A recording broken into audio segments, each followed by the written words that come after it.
Hey, it's Bill, Immaculate Paint Protection. Today, let's ceramic coat the interior of a Ram TRX. First thing we need to do is we need to detail the interior. So client came back after PPF and ceramic coating. He wants the interior of the truck protected, which makes sense because you'll see here in a minute, there's 2 car seats in the back. So you got young kids, you got an expensive truck. Well, kids are messy. That's why you want a ceramic coating inside your truck, car, SUV. We can do that for you here at Immaculate Paint Protection. So we're gonna pull the rubber floor mats off. We're gonna wash those down. Next, we're gonna jump around. We're gonna clean all the glass.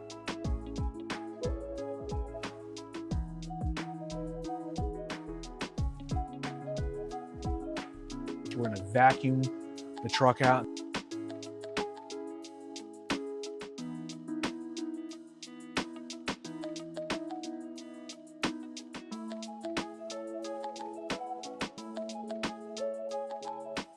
Then we're gonna make sure we got the leather super clean. We're gonna use Geon leather cleaner to clean the leather. We have a choice. We can use Geon vinyl cleaner for the plastic, or we can use Geon prep on the plastic parts. I'm probably gonna like to use Geon prep because we're doing a ceramic coating later on. Put fabric coat here on the Alcantara, spray that off.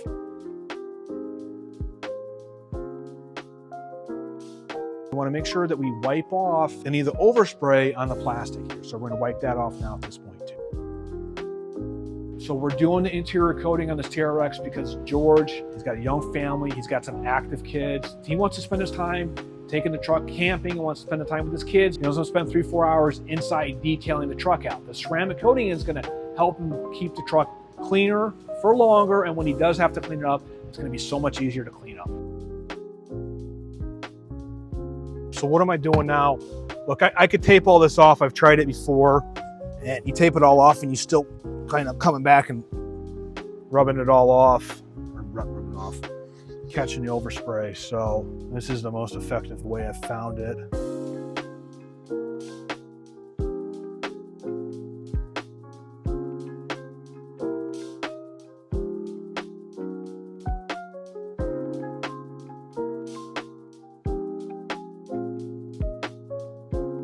We're gonna take the brush here, we're gonna brush out the fabric coat. That's gonna protect this Alcantara. So here's a benefit of ceramic coating. So it's hydrophobic, which, you spill some water, it's gonna bead right up, okay, no big deal. But it's oleophobic, so that means any oils from your skin, the food that you're eating, that stuff falls down and it gets on the leather here. It's gonna release itself easy because the coating is gonna bond to the leather, gonna bond to the Alcantara, gonna make it easier to wipe off, easier to clean. You get a stain, you get a spill, the kid spills milk in the back seat, clean it up as soon as you possibly can. Don't let it sit for 6 months. You're gonna find it's so much easier to wipe up, so much easier to clean, and you're gonna be driving around in a truck with the insides always looking fresh. You're driving around your car, the insides looking fresh. You're a busy mom, you got kids to take care of. It's not gonna be a chore to keep the inside clean.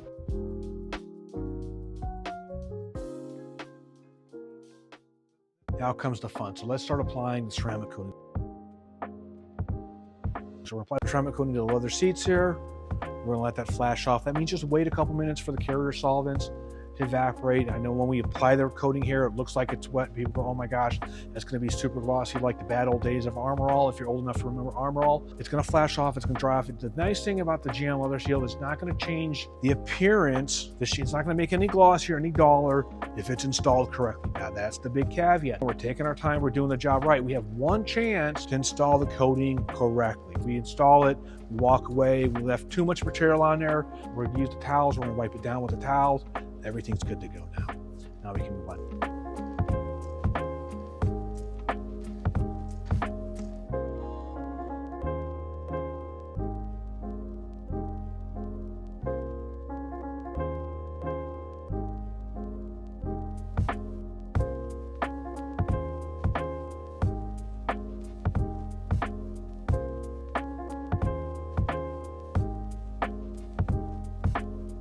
It flashes off, it dries off streaky. Well, we don't have a way to correct that. So what we're doing here is now we're gonna use our expensive scan grip light, right? This is probably overkill, but the job is unprofessional here at Immaculate Paint Protection. So we're taking the scan grip light, we're gonna look everything down. So we quickly move through the detail section of getting the vehicle clean. But what we didn't show you was the time it takes to detail the interior out correctly before we apply the ceramic coating. The old adage in life, preparation is key. Well, preparation is really key before we apply the ceramic coating to the interior. That's the thing you got to think about when you're looking for who's going to install your ceramic coating for you, who's going to install the ceramic coating in your interior. So one is that shop going to take the time necessary to get the car cleaned up the right way? That's a question you should ask. And also, what goes into it? We got to know the different type of coatings we're using here. So we have the Alcantara, we have the fabric, which we're going to use Gian fabric. And then we have the leather and we have the plastic surfaces, which we're going to use the Gian leather shield for. This is a great time now to hit that like and subscribe button, because if you stick around our channel, we got a disaster interior we did. So what happened there was, a lady went online, she went to YouTube University, saw how easy it is to ceramic coat the interior, bought the interior coatings, did it herself. Guess what? She really goofed up the inside of her brand new Tesla. Now what happens is, when these coatings are installed wrong, there's really no recourse. There's no way to buff the coating off the leather. There's no way to buff the coating off the plastic. So that's why when we do an exterior ceramic coating, if it's a glossy paint and it's installed wrong, you can take it to another professional, have them just buff that coating off. Well, you get one chance to do it right on the interior. So it's really important that you know the chemicals. It's important that you prep it, and it's important that you know how to do it correctly. That's why we're doing things right. We're taking our time. We're using this super expensive inspection light. That helps us out. If it's done wrong, there's not an easy, inexpensive. So if we don't get the coating off and it sets up overnight and it bonds on, it's going to be streaky. Those streaks aren't coming out. We're going to roll down the windows, let the truck set inside overnight. Should be good to go when George picks it up tomorrow.